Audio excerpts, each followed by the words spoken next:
Welcome to the Infowars Nightly News. Today's date is June 18th, 2013. I'm your host, Rob Dew, and it is a pleasure for me to be presenting the news to you today. And here is a list of our top stories. Tonight on the Infowars Nightly News, another government drill sees NORAD take over the skies of D.C. Then, the NFL sacks your privacy with their Clear Bag campaign. And Edward Snowden confirms he is not a Chinese spy. All that and more coming up on the Infowars Nightly News. The bad people want your info! What is your problem?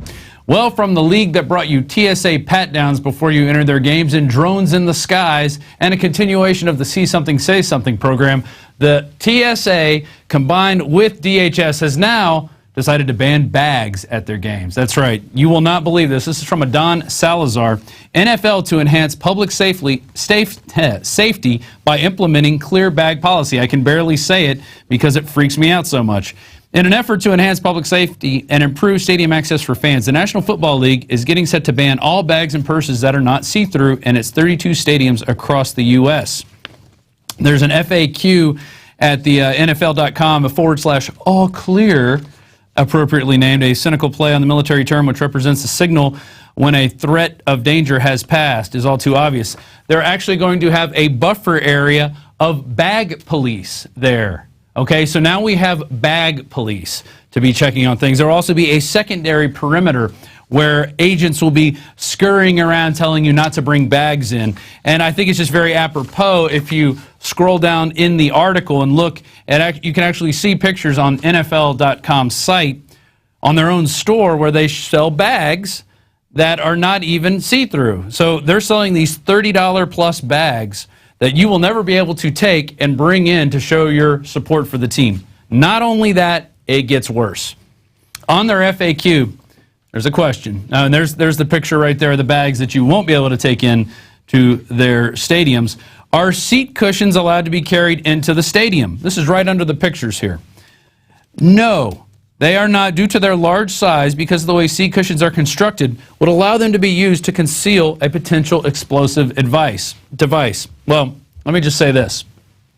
Thank God they've implemented this. So now they can't launch a false flag of a seat cushion bomber. That's the only plus I could think of them not having seat cushions at NFL games. Let me tell you, I've been to a few NFL games. The seats are not very comfortable. And now you won't be able to bring your favorite little cushion to sit on with your team logo. Pretty soon they're probably going to outlaw team logos. They're going to say that could be seen as a terrorist threat. I'm not kidding. Moving on, this is that was a Don Salazar story, by the way. Very good, by the way. Kurt Nimmo writes the next one. NORAD's Falcon Virgo exercise rolls out today in D.C. On June 17th, the Office Assistant Secretary of Defense for Public Affairs announced NORAD exercise for Washington, D.C. to be held today, June 18th, and tomorrow, June 19th. Exercise Falcon Virgo is designed to hone NORAD's intercept and identification operations. And you know how well that looked and that worked during 9/11.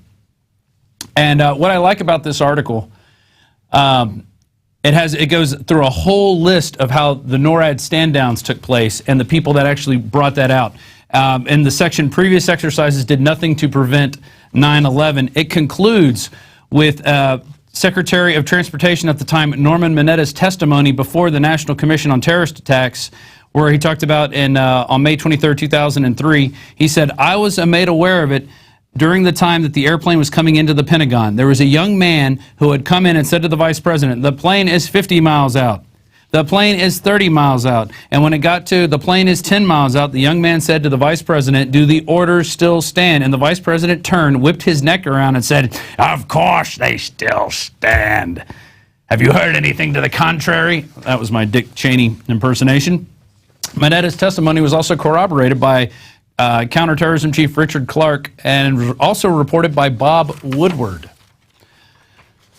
And so it concludes, no number of carefully planned and closely controlled exercises will prevent another 9/11 attack, as the Pentagon claims. If NORAD is ordered to stand down, as it was obviously was on September 11th, 2012. So that's what it goes back to. This article is kind of like, well, here is a piece of information that's new, and then what we do at Infowars is try to go back and point out where the government lied to you, where they tried to mislead you, and especially with that whole NORAD timeline of when they knew, when the FAA informed them, was there a stand-down order, why were the jets sent across country where they couldn't be of any help.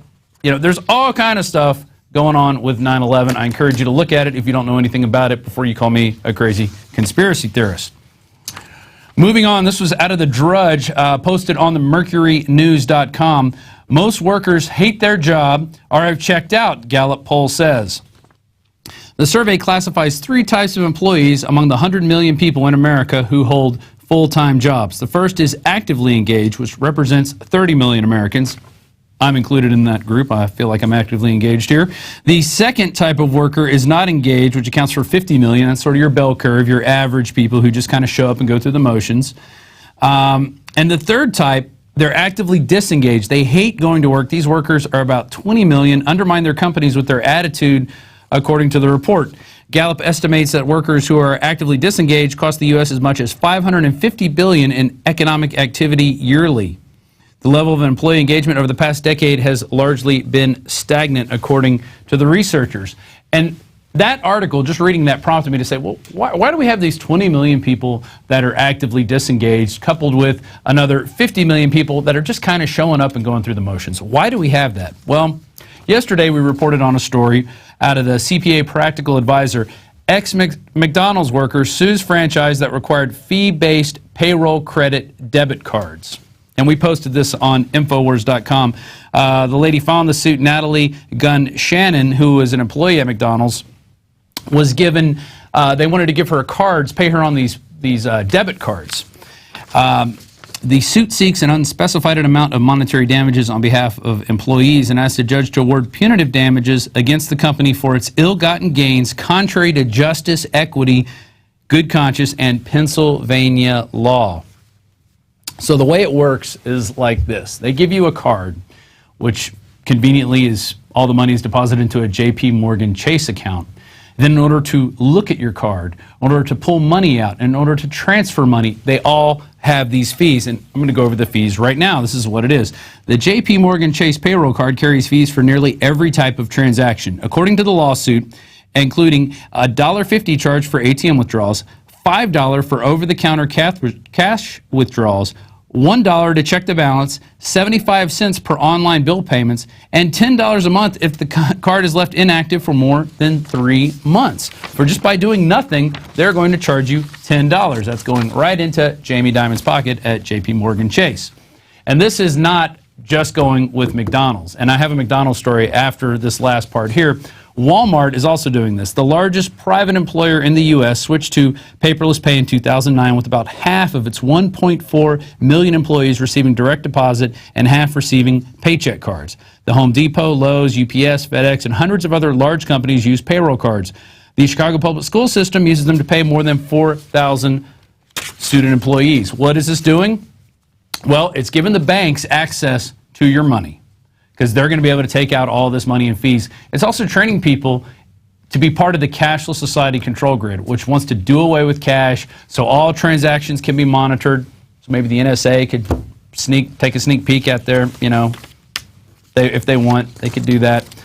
Here's my little McDonald's story.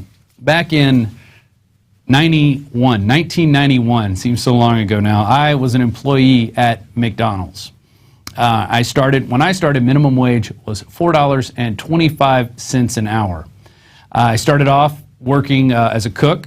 I moved up to cashier. About 3 months into my employment there, oh yeah, there it is. Visions of the McNugget tray go through my mind right there, eating the silicone. They took me in for an evaluation. They said, we're going to evaluate you, and you've been doing great. You've progressed, you know how to use the cash register system, we could put you in any position here, but you haven't worked here long enough for a real raise. So this is what we're going to do. This has actually happened. They gave me a 1 penny raise, 1 penny per hour. I went from $4.25 an hour to $4.26 an hour working for McDonald's. How do you think that made me feel? Kind of made me feel actively disengaged. Yeah, I didn't feel like that guy. I didn't feel like a crack clown. I felt like a piece of dog meat. I'm like, here I am busting my butt, helping this company make money, taking people's orders, not messing them up, doing a good job, reliable, showing up on time, staying late if needed, and I get 1 penny per hour raise, $4.26. And that wage of $4.26 stayed on my paycheck till I stopped working there. I was making $4.26 an hour. From there, I moved to being a closer because I'm like, you know what? If I'm not going to get paid for kicking butt and doing a good job, I'll just go being a closer where I don't have to work as hard. Therefore, I became one of the actively disengaged. Now, we're continuing with this meme of the fiscal cliff. That's a very interesting graphic there done by Marcos Morales. Out of Forbes, here's another reason why people are actively disengaged. Half of college grads are working in jobs that don't even require a degree. So after getting all those loans, paying all those fees, now they can't have a job that helps them pay back that loan, which I'll get to in a second. Nearly half of college grads from a four-year college are working in jobs that don't require a four-year degree. Grads from public universities are 11% more likely to feel overqualified than those who went to private schools. And this was done by the consulting firm McKinsey. The Bureau of Labor Statistics number underlines the McKinsey findings. They're saying 48% of employed U.S. college grads are in jobs that require less than a four-year degree. So they tell you, all through your public school training, you got to get into college, kids. College is where it's at. You want to be able to earn a living, don't you? You want to be able to get that TV and go on those vacations and go skiing and buy a boat and buy a big house. Well, you got to go to college. If you don't go to college, you can't do any of that. What was that? Oh, that was some magazine art. Oh, that was from our magazine crew, and you repurposed that. Awesome. Which brings me to the next part. Student loan defaults rising despite a way out. And basically, it's those who are 90 days late on their student loan payments. They've gone up to 11.7%. But the actual delinquency of those that are in their grace period or their deferment periods is up to 30%. And this is a study that the New York Fed found. And from 10 years ago, 2004, it was only 20%. So it's jumped 10% in 10 years. And here's a statistic I was blown away by. 2011-2012 school year, students and their families borrowed $76 billion to pay for college, according to the Pew Research Center.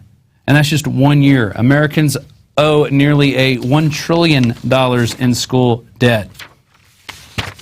And there you can see down by the numbers, the chart that we just showed up on screen that has the breakdown. So we have 70 million people disengaged, pretty much kind of floating around in their workspace. Why? Because they're in jobs they don't want. They're jobs they're overqualified for because they've been sold this dream that, you know, you have to go to college and you have to be in debt in order to make any money. And, well, another reason is, as we go to the Atlantic, America Jobs Dilemma. Employment up, but wages are down. So more people are working for less than there were. Isn't that amazing? Employment increased nationally by 1.6% or 2 million jobs in the year September 2011 to 2012. But weekly wages for the country as a whole declined by 1.1%. That may not seem a lot, but that is big if you accumulate that over the year and throughout the nation. This is one of only 6 annual average weekly wage declines since 1978, the report notes. Wage declines above all industries, save for the information sector, saw a modest increase of 1.3%. Employment increased nearly 84% in the largest counties over the same time frame, yet among those largest counties, nearly the same percent saw over the year declines in average weekly averages. So we've been sold by our controllers, by the banksters, that we have to, that if we do a good job, if we work hard and we play fair, we're going to get that golden spoon. We're gonna be able to afford all those things that they show us on TV. But in actuality, the now deceased George Carlin put it best by saying this. Because the owners of this country know the truth. It's called the American dream, because you have to be asleep to believe it. Because you have to be asleep to believe it. That's it. The American dream is fake. It doesn't exist. The bankers have stolen it from you. They are the real owners of this country, and they're going to do what they want unless we wake more people up and we turn this thing around. That's the only thing that's going to change. We have a new film coming out called State of Mind. It's a DVD from the guys who did Oklahoma City, A Noble Lie. This is 10 times better than that, and that was a great film. They really did a lot of research, really got the interviews. This, they went even one step further. They reinvested the profits from that into their next film, which is what you should do if you want to be a filmmaker. But for a limited time, and we're going to play the trailer here in a second, Alex is going to talk about it. When you get State of Mind, you order that. We're also going to throw in American Dream, Fighting the Lying Liars, One Stupid Lie at a Time. And this is about a 35-minute documentary on the Federal Reserve and how it was into being, but it's done animated style. And it starts off with a guy who loses his house, loses everything. The bank is foreclosing, and he thought he was getting the American dream. But remember, you have to be asleep to believe it. So we're going to go now to the trailer. And when we come back, I'm going to have a little bit of a message on Operation Paul Revere, a quick update for everybody out there. So stay tuned after this trailer. Infowars.com, because there's a war on for your mind. That has been my maxim since we started Infowars.com back in 1996, because there is a war on for all of our minds.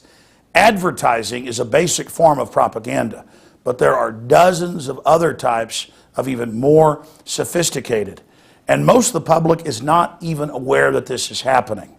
The new documentary film, State of Mind, is incredibly well done and goes over the history, goes over the crimes, goes over the things that have been committed by our government and other governments, and how that system is now being deployed against us today. It is such an important documentary film, and it's vital that everyone see it so that people be aware of the fact that manipulation of our psyche is indeed going on. In fact, this film is so important, it's so key, that the general public who is sleeping see it, that I'm doing something we've never done before when we offer a new film.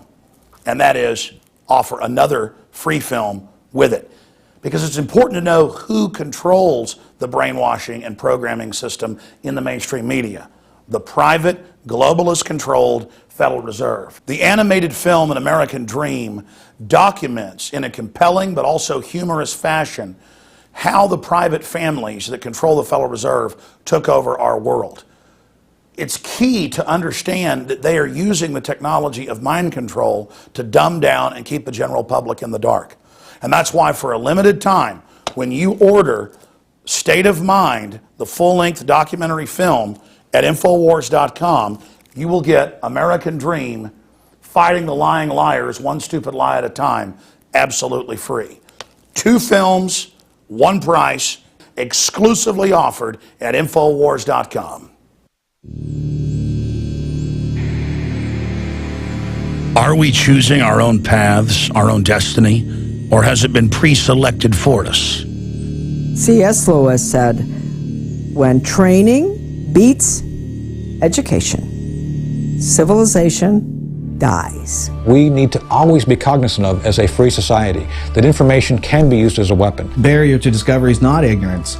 It's the illusion of knowledge. We are seen as nothing but biological androids. To gain control of education in America, not for a philanthropic purpose, but to change the thinking of the American people. From the time we're very young, we're taught to, worship authority, basically, because that's our key to survival as young children. Discover the history, the present, and the future of mind control. From compulsory state education to the Hollywood media brainwashing machine, we are kept in perpetual bondage to the ideas that shape our actions. In the CIA, scientists could actually film people who had been surreptitiously dosed with LSD. There's a brain entrainment process that takes place. That gives the government free rein to create whatever story or narrative it wants to create. Whatever the public face of something is, whatever they're talking about publicly, there's something else over here they're probably not looking at. How to engineer the opinion of the American people so that they would fully endorse, not only endorse, but demand a war. When you watch mainline establishment television, you are putting yourself in front of the barrel of a gun. Discover the history, the present, and the future of mind control, psychological warfare, brainwashing. Are we controlled and manipulated? You bet. That's mind control, par excellence. Find out how deep the rabbit hole really goes with this new groundbreaking documentary film, State of Mind. Available exclusively at Infowars.com. We are in an info war. And that's why I am promoting and distributing the film State of Mind. So for a limited time, when you get the new documentary film State of Mind at Infowars.com, you will get the animated historical documentary The American Dream absolutely free. A powerful combo guaranteed to expand your awareness and wake up your friends and family. Pre-order State of Mind today, exclusively available at Infowars.com and InfowarsStore.com. Secure this powerful tool in the fight for liberty at InfowarsStore.com. And when you get State of Mind, you will also get the animated documentary historical film American Dream absolutely free. And you'll be supporting Infowars.com and our media operations as we attempt to expose the globalist at a higher level. And you'll also be supporting independent filmmaking and the great work of these filmmakers. Now is the time to set brush fires in the minds of men and women everywhere. Now is the time to declare war against every form of tyranny over the mind of man, as Thomas Jefferson said. Because tyranny starts in the mind, and breaking that tyranny also starts in the mind. Get this documentary today, exclusively offered at Infowars.com.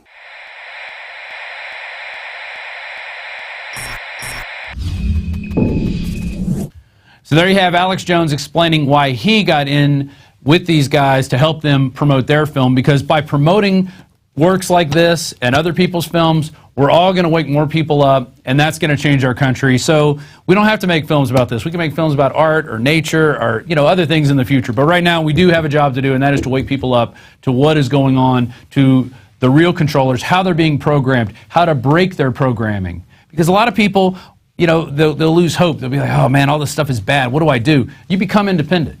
Okay, that's how it is. You break yourself away from the system. You say no. And that's what we have people doing across the country. We're going to get to that in 1 second, but I have a quick update for Operation Paul Revere.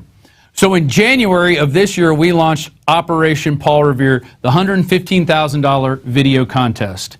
And like I said, next week we're going to put out our list of the top finalists. We're going to break them down by category. At that point, we're going to let you guys provide feedback. But even before we do that, we do want to hear from you. We want to hear which ones were your favorites, because maybe we missed something. Maybe somebody saw a video that they didn't quite agree with, but if you guys out there point it out, well, maybe we'll put it in with the finalists. I mean, this is where we're going to grab all the ones that we think are really good and put them out there for everybody to see. We're going to build some playlists on YouTube. We're going to have a list of them on a big page that we're going to build. That'll be next week. But there's the email you want to send it to. You put favorite in the subject line. Send it to paulrevere@infowars.com. Okay, just send us one. If you want to send us another email with another one, that's fine. But just send one video at a time. Don't send us 15 videos, because then we're not even going to look at your email. One video. Send us one video that you like, that you think is the best out there. Because we like to hear your input. There's a lot of people out there, a lot of great patriots that have put these videos together, that put them out there. So send this out. Send this out to your list. Get people involved. Get them activated. paulrevere@infowars.com. And we're going to have that list of finalists up next week. Probably next Wednesday, maybe next Thursday, probably next Wednesday. Now let's go and talk about some other ways people are protesting. We go to Turkey. Now, out of Reuters, police arrest dozens in raids across Turkey after protest. Police raided addresses across Turkey on Tuesday and detained dozens of people after nearly 3 weeks of anti-government protests, the local media reported. Turkey has been rocked by demonstrations that begin in and around Istanbul's Taksim Square that turned violent after police sought to clear protesters using tear gas and water cannons. Why were the protesters there in the first place? Does anybody ever ask that? Is that even in this article? No, it's not. Basically, these developers wanted to come in and cut down a bunch of trees in Taksim Square. And a bunch of people said, you know what? We don't want you to cut down these trees. These are protests that are happening everywhere. There was one in Germany a few years ago where these people said, no, we like this 100-year-old forest. We want to keep it. And they chained themselves to the trees and had to sit there and fight it out with these loggers. I'm not saying it should be like that everywhere, but this is a public place. This is not private property. So The people have a right to say what they want to do with their public spaces. Prime Minister Tayyip Erdogan said in a speech on Sunday before hundreds of thousands of protesters in Istanbul that the disturbances have been manipulated by terrorists. I would say different. They're manipulated by police using tear gas and water cannons on people who weren't being violent, on people who were just stating their opinion. And when they started beating them with batons and shooting rubber bullets at them and hitting them with tear gas and water cannons, well, they reacted. And that's the reaction that police brutality usually gets. People usually do start turning violent when you start hitting them with a stick. They don't like that. But in a turn of events, out of The Guardian, Turkish man inspires hundreds with silent vigil in Taksim Square. This guy, this is what he's doing. This is the way to do it. You stand up against the machinery and you refuse to comply. Erdem Gündüz, dubbed the Standing Man, stages 8-hour vigil and is joined by 300 people during a silent protest. A Turkish man has staged an 8-hour silent vigil in Istanbul's Taksim Square, the scene of the violent clashes between police and anti-government protesters in recent weeks, inspiring hundreds of others to follow his lead. By 2 a.m. on Tuesday, when the police moved in, about 300 people had joined him. 10 people who refused to be moved on by police were detained. But that's what you have to do. Sometimes it takes a detention. Sometimes it takes getting arrested for standing up for what you believe in. And especially as long as you're nonviolent, you're going to be in the right. In the end, the people will be with you. Now, we see this going on across the ocean, the Atlantic Ocean, going into Brazil. From the New York Times, thousands gather for protest in Brazil's largest city. Protesters showed up by the thousands in Brazil's largest city on Monday night in a remarkable display of strength for the agitation that began with small protests against bus fare increases, then evolved into a broader movement by groups and individuals irate over a range of issues, including the country's high cost of living and lavish new stadium projects. That's what happens when you have socialist government. You get lots of stuff for the rich people and not a lot for anybody else. But they don't tell you that when they're selling it to you. They tell you everybody's going to get a little slice of the pie. Yeah, you're going to get a slice of the pie that you can't even see. It's smaller than that. The demonstrations in Brazil intensified after what? A harsh police crackdown. Last week stunned many citizens. In images shared widely on social media, the police here were seen beating unarmed protesters with batons and dispersing crowds by firing rubber bullets and tear gas into their midst. We actually have some video of that we can go to. And this is kind of what happens. When police start beating up people who are being peaceful protesters, they get irate. And when you start sharing those images across social media, well, they're going to get more irate, which is going to lead to more police crackdowns, which is what's happening in Turkey. But isn't it interesting how you have two different countries on two different sides of the planet, both have harsh police crackdowns when they're staging protests, and the protests get bigger and turn into riots. This is coming to the United States, okay? You may not see it now, but this right here, this is what's coming. In fact, if you were in Pennsylvania, in Pittsburgh, Pennsylvania, in September of 2009, you saw pretty much the same thing, except they weren't shooting rubber bullets at us. They were just firing tear gas and using sonic weapons. But this is coming to the USA, mark my words. This is what's going to happen as long as we let the people, the bureaucrats, stay out of control and stay corrupt. Moving on to one of our final stories. This is out of ABC. NSA Leaker Edward Snowden. I'm no Chinese spy. The 29-year-old former NSA contractor made the quip during an online question and answer session hosted by The Guardian. He said that the U.S. calling him a Chinese spy is a predictable smear meant to distract from the issue of U.S. government misconduct. And that's what happens. You attack the messenger. You don't go, hey, maybe we should look at the NSA and why they're spying on millions of people without a warrant and no due process. No. We're going to attack the guy that actually came out and said it. He said, I've had no contact with the Chinese government. I only work with journalists. Here's what President Obama had to say about this, and also Snowden's comment on what Dick Cheney said about him being a traitor. Should he be prosecuted? I'm not going to comment on prosecutions. Okay. The case has been referred to the DOJ for criminal investigation. And possible extradition. Snowden denied he was a spy and said being called a traitor by former Vice President Dick Cheney over the weekend was the highest honor you can give an American.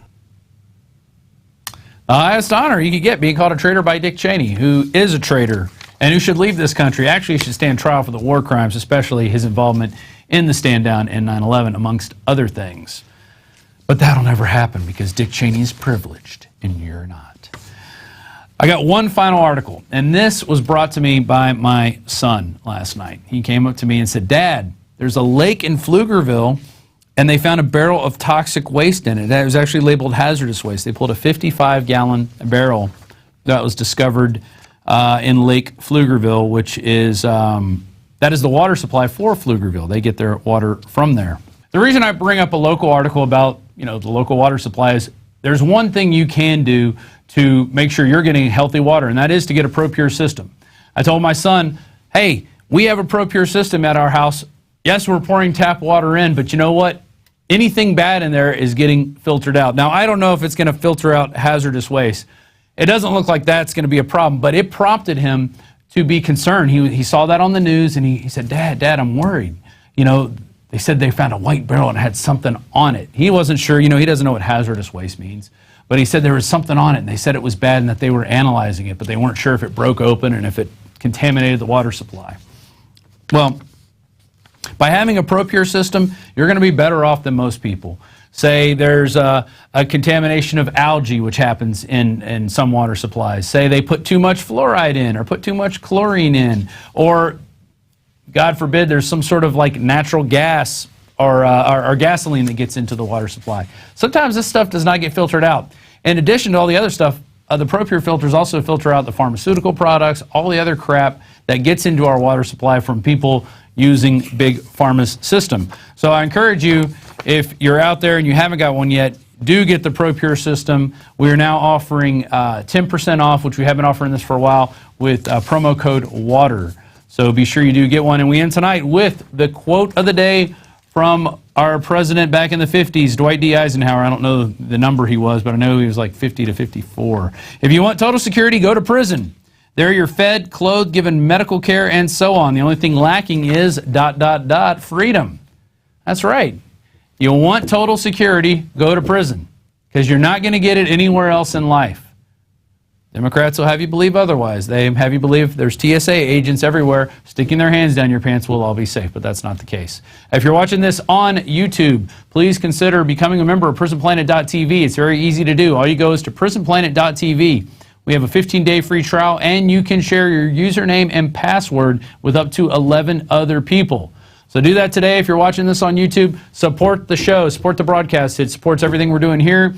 It supports building new studios. It supports flying people here. It supports getting the word out. And then you could go on and use Prison Planet as your own resource. You can grab videos. You can make your own videos. You can download the movies. You can download Alex Jones' radio show. I mean, we have it all there. The rants, the ebooks.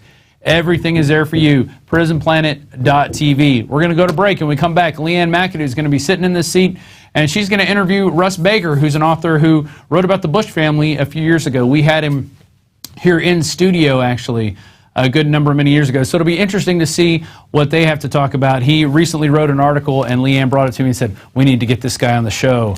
We need to talk to him because he thinks Obama is a good man. So you'll get to see how that goes right after this short break. Now you can watch Alex Jones live at Infowars.com/show. You'll find links to all of our content there and a free 15-day trial for Prison Planet TV. You can also browse the network, the Infowars Nightly News, and over 60 movies and documentaries all together in one place. You can watch the Alex Jones radio show live as it happens. So check it out, Infowars.com/show.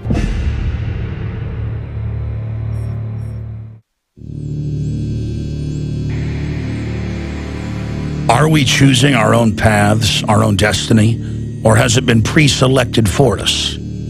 C.S. Lewis said, when training beats education, civilization dies. We need to always be cognizant of, as a free society, that information can be used as a weapon. Barrier to discovery is not ignorance.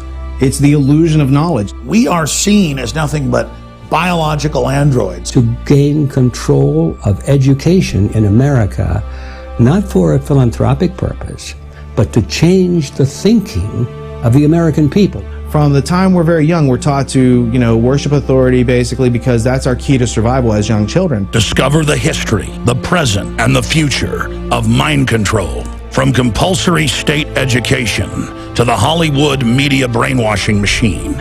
We are kept in perpetual bondage to the ideas that shape our actions. In the CIA, scientists could actually film people who had been surreptitiously dosed with LSD. There's a brain entrainment process that takes place. That gives the government free rein to create whatever story or narrative it wants to create. Whatever the public face of something is, whatever they're talking about publicly, there's something else over here they're probably not looking at. How to engineer the opinion of the American people so that they would fully endorse, not only endorse, but demand a war. When you watch mainline establishment television, you are putting yourself in front of the barrel of a gun. Discover the history, the present, and the future of mind control, psychological warfare, brainwashing. Are we controlled and manipulated? You bet. That's mind control par excellence. Find out how deep the rabbit hole really goes with this new groundbreaking documentary film, State of Mind. Available exclusively at Infowars.com.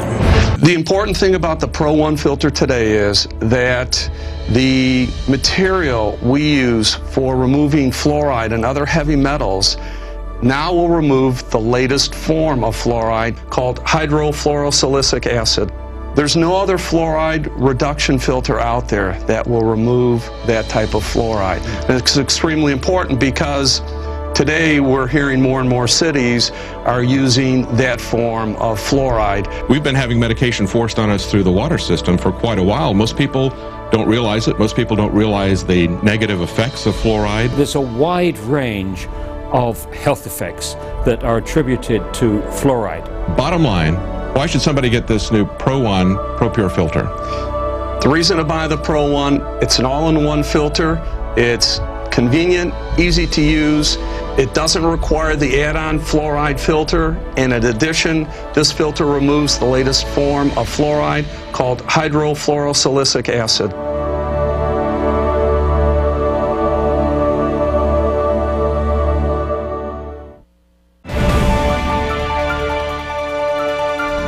Today, I'm speaking with award-winning investigative journalist Russ Baker. He is the author of Family of Secrets, The Bush Dynasty, The Powerful Forces That Put It in the White House, and What Their Influence Means for America. Russ is the editor of news site whowhatwhy.org, and he is here today to discuss some of the topics his team of reporters are investigating, including the impending war with Syria, inconsistencies with the Boston Marathon bombing, and this whole NSA spying debacle, and why Obama can't undo the surveillance society even if he wanted to. Okay, Russ, so thank you so much for joining us on the Infowars Nightly News. We're happy to have you. My pleasure. So now we'll start with the Obama administration and the NSA spy scandal. Now, we've heard Obama say that he's going to get to the bottom of, some of the other scandals going on with the AP wiretapping, the IRS, Benghazi. Now he's saying that he's welcoming a debate into this new affront on the American people. Rand Paul says Obama is drunk on power. You say he is essentially helpless. Do you really think that Obama wants to stop the surveillance society that we have, if he could? I can't read his mind. I don't have any real sense of what type of person he is after all of these years. And I think we're always sort of dependent on perceptions that are crafted by the electronic media. But my sense is that even if he wants to do something, and I'll give him the benefit of the doubt on some of the promises that he made when he was running for office, and in fact his criticism of George W. Bush on very similar surveillance policies, I think realistically he just can't do anything about it. In fact, that has been a theme in my work and in our work on whowhatwhy.com, that if you look back historically, you'll see all the way back to Franklin Roosevelt, he was basically warning that his hands were somewhat tied by people in the financial centers. He wrote a letter to Colonel House, the former chief aide to Woodrow Wilson. He said, "You and I both know that the real power in this country resides not in Washington, but in the great financial centers." Dwight Eisenhower, I think, was very much under the thumb of these same interests, and took a very bold move as he was leaving office with his famous military-industrial complex speech. So I think that all of these presidents essentially are very limited in what they can do. To some extent, they're actors chosen for their ability to perform publicly, and I think that whenever, on the rare occasion, we've had someone like a Roosevelt or particularly a John F. Kennedy who challenged these power centers, they quickly were put in their place, sometimes violently. I think that to some extent the range of the permissible is such that the people from both parties are essentially wings of the same party, and that they understand that that really all they can do is wiggle a little bit, and that's why you don't see huge differences in the kinds of policies, by and large, being proposed by cabinet secretaries and top advisors. I think that's just a reality, and so we certainly see that in carryovers. Even John F. Kennedy, many of the people in his cabinet were Republicans or were carryovers from the Eisenhower administration. It was just a shuffling, really. Right. So I guess if Obama is blocked, then that means democracy itself is blocked. I mean, doesn't that signal sort of a problem? I think so. In my book, Family of Secrets, I look at the rise of the Bush dynasty, and I connect it to all kinds of traumatic events in this country, including the assassination of John F. Kennedy. The issue is that we don't really understand these big events. We don't understand what is going on, and we don't really recognize domestic coups when they occur. This sort of thing causes dissonance with a lot of people who like to believe that this country is so much better than other countries, that those sorts of things don't go on. But in fact, it's reasonable to assume that the very same people in this country who think it's perfectly okay to go into other countries and mess about with their democracies and overthrow their leaders would not hesitate to do the same thing in this country. I think because the stakes are so much higher and it's so much riskier, that those kinds of things are much more carefully planned and carried out. But I think that any person who becomes president would have to be a complete idiot not to realize that they are expected to do certain things. Now, I know that Who, What, Why has been reporting for about 2 years, saying that the Obama administration was not to be trusted in giving the whole official narrative of why they want to oust Assad for humanitarian reasons. And so what do you think about the New York Times basically reporting that Obama finally had to succumb to tremendous pressure to get involved in Syria? Right. Almost everything you read in the mainstream media are calculated leaks.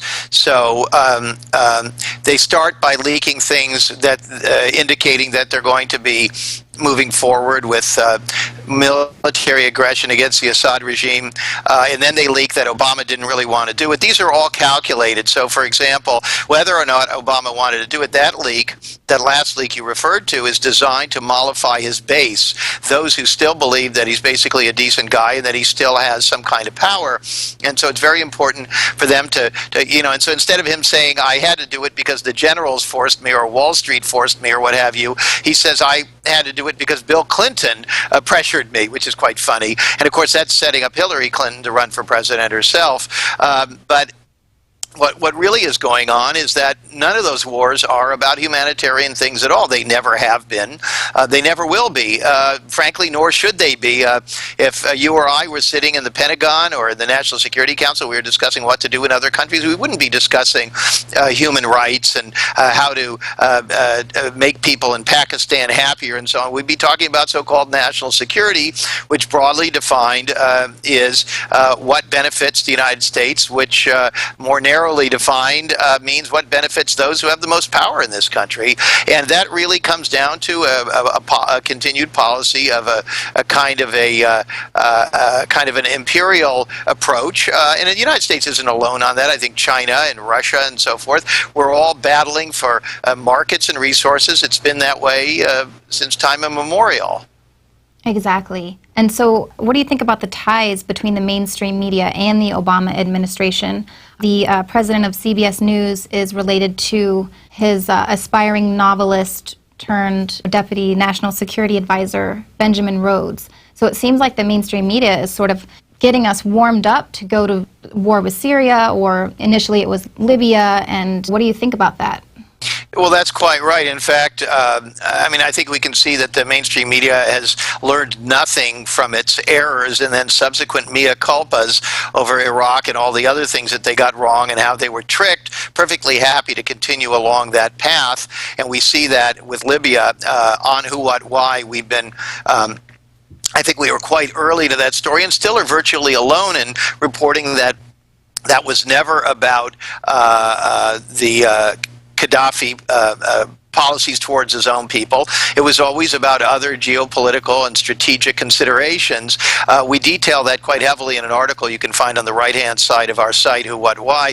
Also, Syria, other issues in play, but again, strategic calculations. And the media, for some reason, I'd like to say it's inexplicable to me, but I think it's perfectly explicable. The way our media is structured, it's dependent primarily on funding from wealthy interests, from the patronage of wealthy consumers and so forth, and that really is where their bread is buttered. And so they're going to do some good reporting. There's no question. I mean, I've worked in the mainstream media. I have plenty of friends in it. I made a decision to leave it and to start Who, What, Why because I felt that we were constrained. We weren't able to tell the whole story. So you'll see bits of the story there, but you've got to really kind of step back and take your own reading to figure out what really is going on. Right, and so you guys are doing a lot of investigative journalism and uncovering the news, basically the things that the news fails to report on or just kind of covers. For instance, you all are digging a little deeper into some of the inconsistencies with the Boston Marathon bombings. We've covered that here at Infowars as well, so what else can you tell me? Well, sure. I mean, so we're sort of old-fashioned journalists. There are many outlets, of course, that comment on the news and express their opinions and speculate. We do real old-fashioned reporting, and so I spent weeks myself in Boston on the ground, going and talking to people. We have other people. We've built a team, other people working on the story, doing analysis, doing all kinds of things. And very importantly is that we go into these stories without an agenda. And now some people would say, yeah, sure, nobody goes in without an agenda. But to be a good journalist, you really have to do that. You have to say, I would want to know what happened there. I want to know if these two guys did it. I want to know if there were other people helping them. I want to know everything. I want to know about all these anomalies. I want to know why the younger brother, why they shot him so many times in that boat when in fact he had no weapon.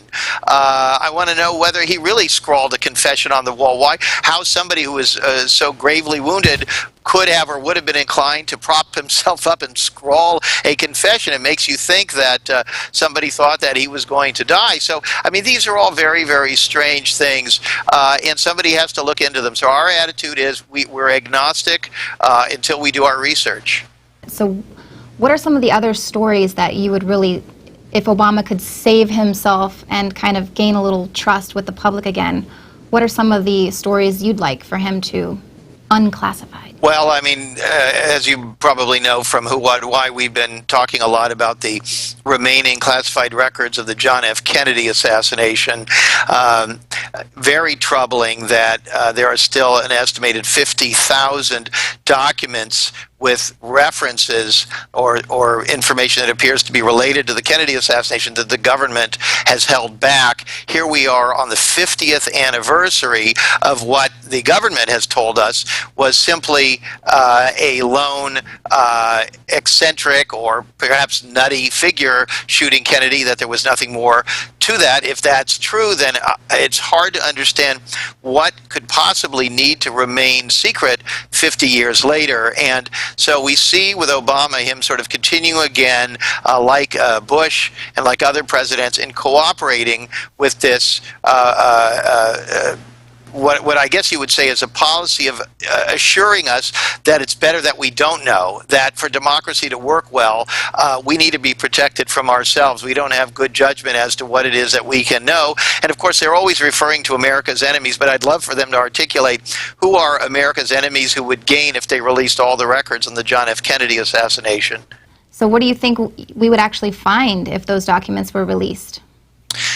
Well, I was, again, agnostic on the Kennedy assassination, as I am on most topics, until I happened upon it in a sort of bizarre way while researching the Bush family and discovered that George H.W. Bush couldn't remember where he was on November 22, 1963.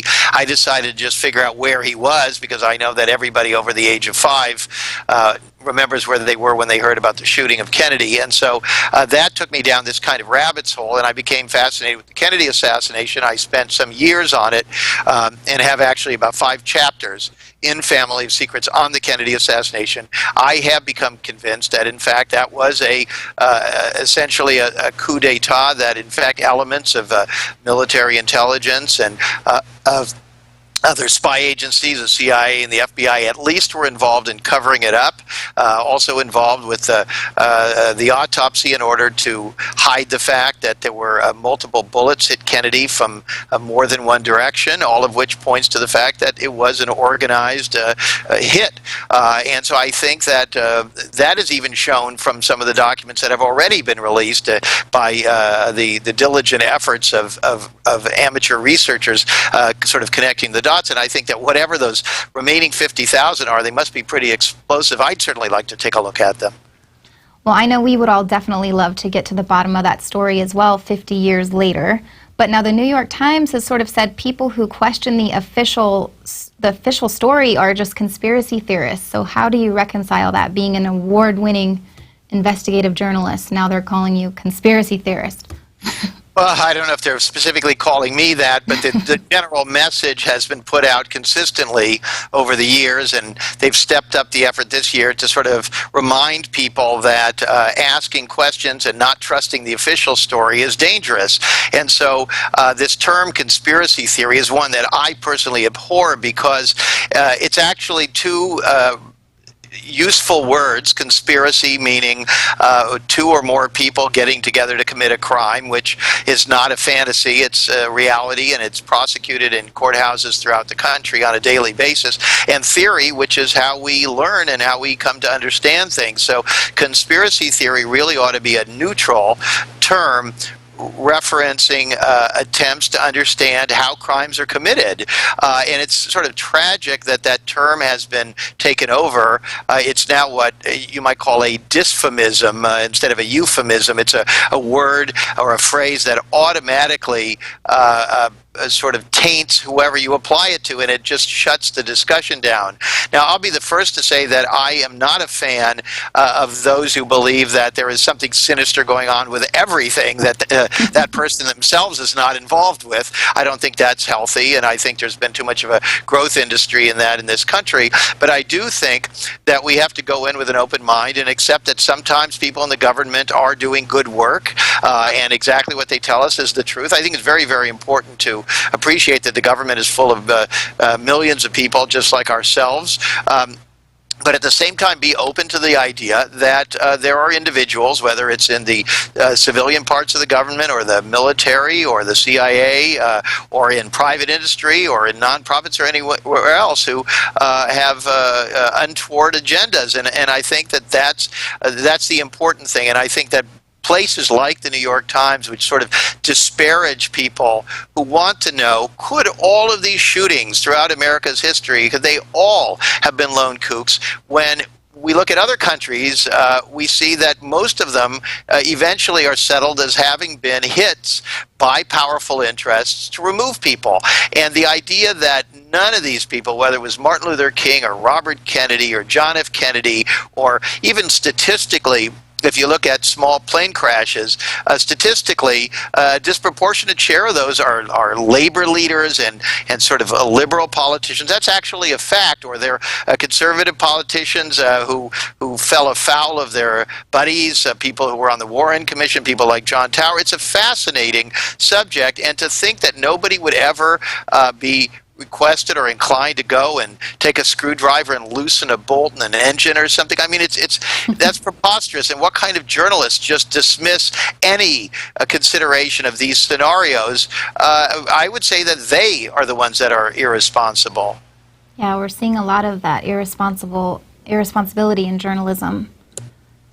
Yeah, I mean, I think so. You know, journalism is like anything else. It's funded largely by wealthy interests and by the capitalist system, and that means that there are going to be limitations on what people can report. Those of us who've worked in the mainstream media know that we try to do the best job we can, but we understand their limitations, and we self-censor, or our editors, in usually only slightly subtle terms, inform us of when we've gone too far. I remember one story, an editor said to me, go out and bring me a big story. I brought him something which I thought was very big. He looked at it and he said, that's too big. So, Russ, you covered the fall of communism in East Germany, and you likened the fall of that surveillance society to something that we could achieve here in the U.S. How so, and do we stand a chance? I think my point is that I and many other people have grown increasingly nervous as we see our so-called enemies having become freer and freer, and us become less and less free. There's a certain kind of an irony and a paradox in that, of course, and some poetry as well. But I think that these measures that are being taken increasingly to supposedly protect us do not protect us. They essentially enslave us. I think they have a very hard time showing us that we are safer, showing that even if we are safer, that these kinds of measures and this kind of total surveillance of all of society to catch a few people is actually worth it in the long run. If you ask people, would you give up your freedom to ensure a slightly lower risk that you will be blown up? I don't think people would. And I think we need to have a vigorous discussion about that. I also think that we need to acknowledge that there are people in this country in positions of power, of great wealth and so on, who are less excited about democracy than they say they are. That they were supporters of fascists and others, perfectly happy with a Pinochet or a Franco, and so their commitment to democracy is something that I would question. And I think that when they're pushing for knowing more and more about us, and at the same time paradoxically telling us less and less about our own government, we have reason to be deeply, deeply alarmed. And I mean, I do support having security measures that are necessary, but I think we need to have much more accountability. And I think that one of the things I saw when I was in East Germany, I referenced this briefly in a recent article on Who, What, Why, is that I was there literally before the wall came down, and I saw when there was a break and there was a sense that they could be free, that individuals began stirring and they began taking action. And I saw young people who would put on ski masks and then get on buses and hand out leaflets. And I attended a meeting with a Christian church leader there and his congregation, where sort of a covert meeting where they began discussing what they might be able to do and so forth. And it was very exciting to see. And I think it's sad that in this country more people don't step up and do something. And it's really not enough to just sort of complain. You have to get involved. And the reality is, if enough people made their voices heard, went out in the streets, were more active on the internet in terms of sharing important articles with other people, I think at some point the elected representatives would have to respond to that, would have to listen, and we might have a real fighting chance to preserve democracy before it's too late. Well, I agree, but I wonder, do you think that we're a little sort of trapped because everything is so electronically, connected now, and that's sort of being spied on, and with, Google algorithms and things like that that can sort of steer which way things get shared? Do we need to unplug and just get back to the word of mouth and handing out leaflets? Well, I mean, I think we do need to try to appreciate the joys of life, which include actually being with people in the flesh, saying hello to neighbors on the street, that it's not the same thing as bragging about how great your vacation was on Facebook. I think that we need to unplug a bit, as you point out. I think we need people, unfortunately, who can have the same electronic skills that the others have to maybe help us find ways to protect our own privacy. And I think that, very importantly, we need to be more suspicious of all of this technology as just being something good. I particularly am struck by the younger generation and its enthusiasm for everything. I think these things like Google Glass are real violations of our privacy. And I think that the fact that we don't hear more young people saying these are bad developments, I want to stop it. I mean, you know, there could be boycotts of Google and Apple and all of these things if people cared enough. And I think those companies would respond because, after all, they're for-profit enterprises. Well, that sounds like some really good material for a new book or a whole nother new book. So what are you working on now? Well, I don't formally announce books until I get at publication or close to publication, but I could just say that some of the topics that we discussed here today are definitely things that I'm looking at. I feel like I've got a whole bunch of books in me, and the real problem is just time constraints. Exactly. Well, Russ, thank you so much for continuing to investigate and uncover the news. I know there's obviously, as we have proven here today, there is so much more news that remains to be answered. So thank you so much for joining us. Well, thank you very much. All right, well, if you'd like to continue supporting alternative news, please consider signing up for a PrisonPlanet.tv account. You can share your username and password with up to 10 other people, which means 11 people can sign on simultaneously. Now join us here at the Infowars Nightly News 5 nights a week at 7 p.m. Central. I'm Ann McAdoo signing off for the Infowars Nightly News.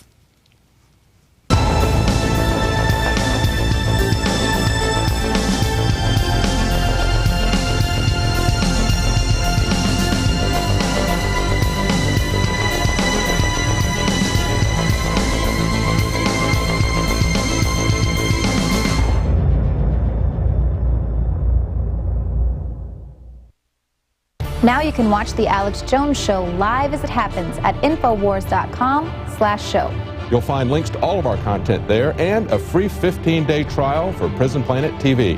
More than 60 movies and documentaries all in one place at Infowars.com/show.